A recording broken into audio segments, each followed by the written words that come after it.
Have you ever been in the middle of intimacy, fully present and engaged, only to feel your erection begin to fade without warning? You're not alone. Over half of men between 40 and 70 experience this, and it's one of the most common concerns I address in my practice.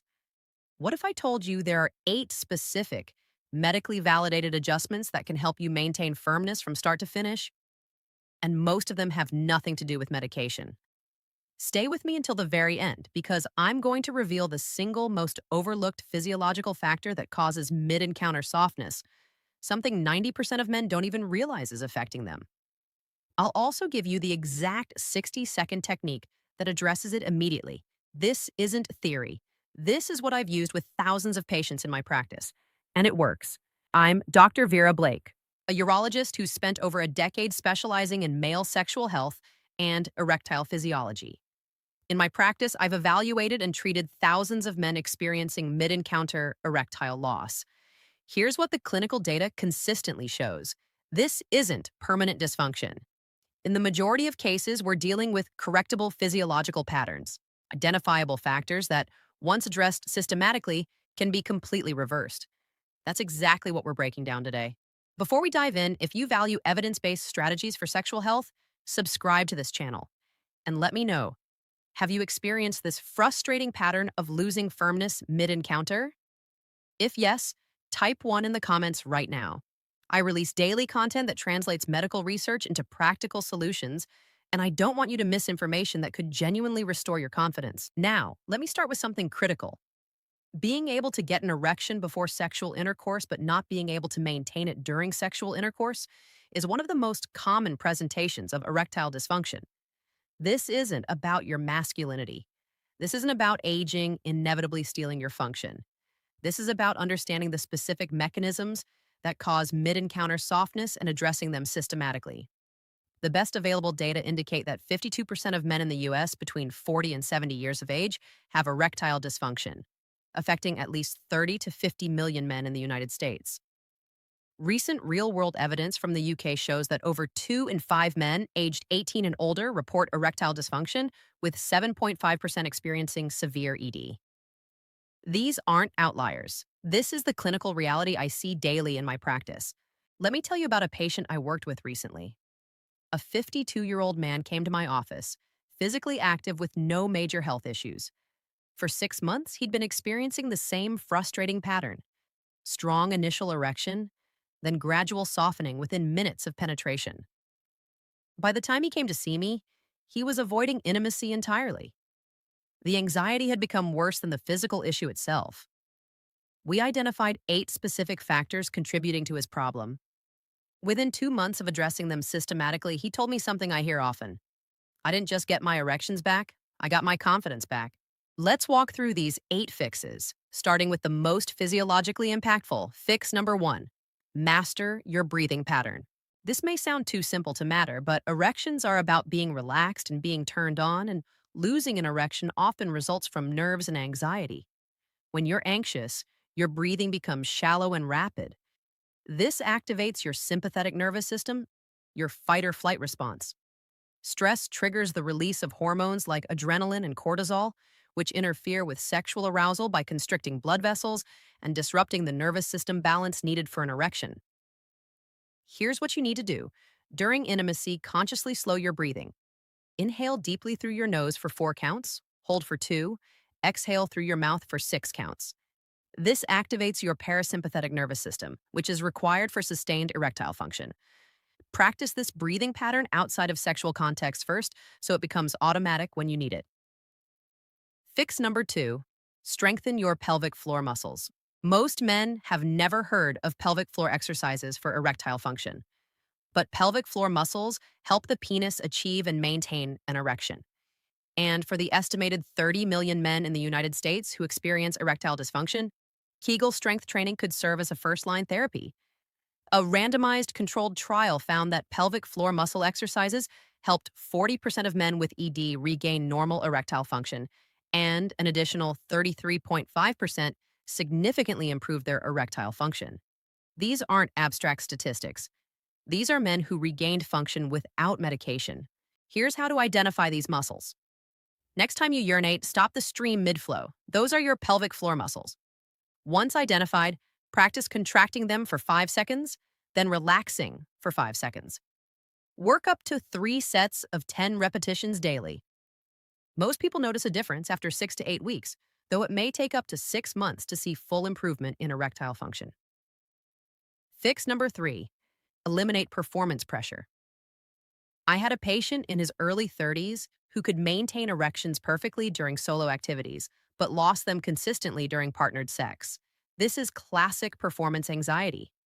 Research shows that sexual performance anxiety affects 9 to 25% of men and contributes to premature ejaculation and psychogenic erectile dysfunction. The mechanism is straightforward.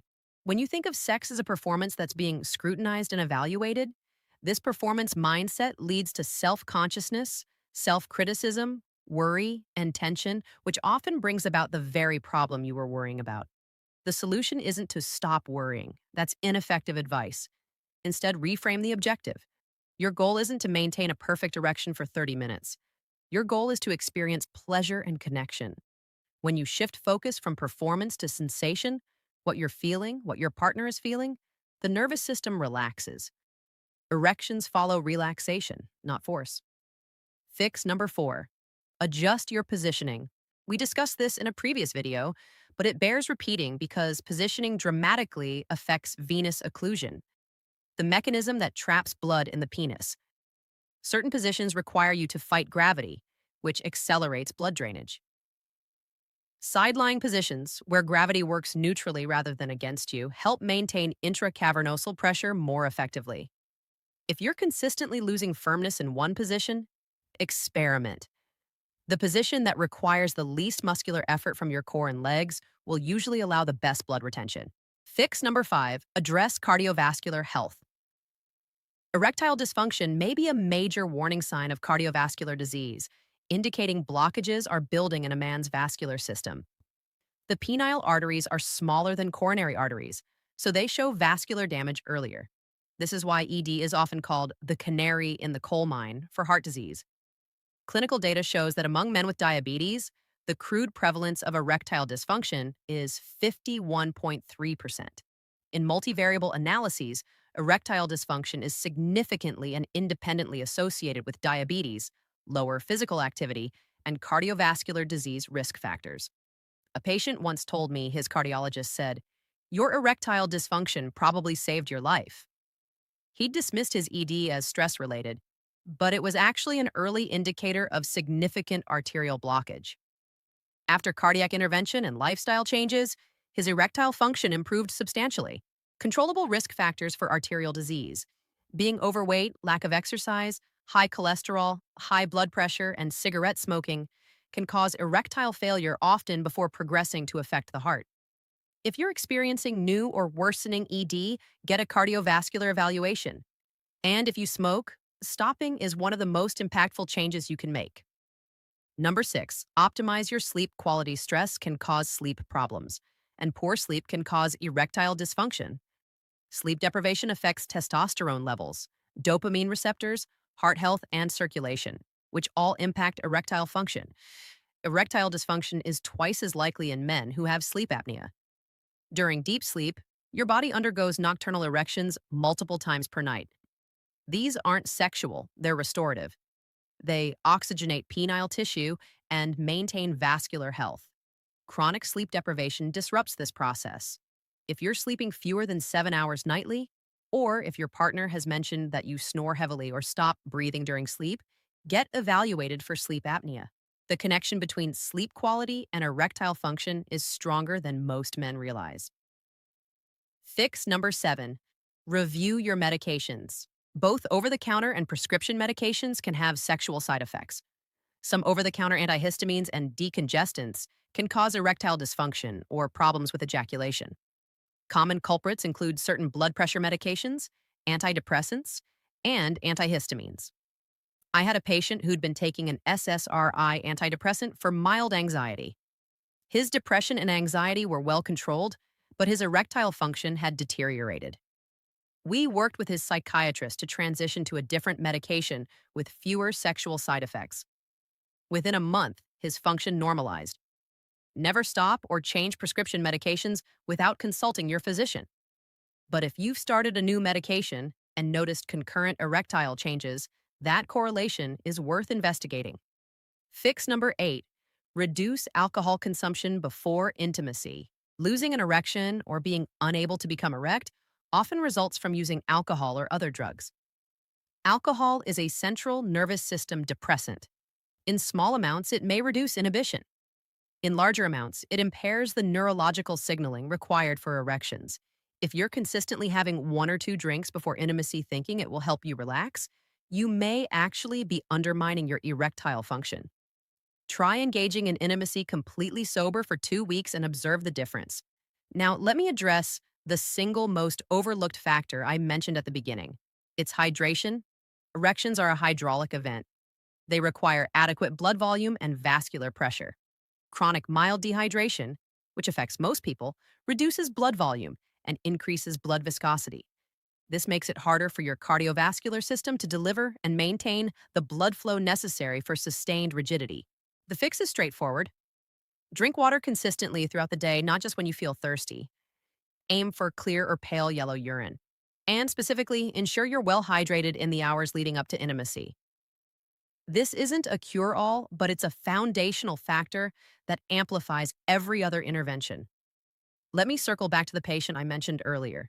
We addressed his breathing pattern, started him on pelvic floor exercises, adjusted one of his blood pressure medications, and worked on reframing his performance mindset. 2 months later, he came back and said something that stayed with me. For the first time in months, I wasn't monitoring my erection during sex. I was just present. And when I stopped monitoring, everything worked. That's the paradox of erectile function. The more you focus on it, the more elusive it becomes. The more you focus on sensation, connection, and relaxation, the more reliable it becomes. Here's what I want you to implement. You to first start pelvic floor exercises today. Identify those muscles, then commit to 3 sets of 10 repetitions daily. Second, practice diaphragmatic breathing outside of sexual contexts. Make it automatic so it's available when you need it.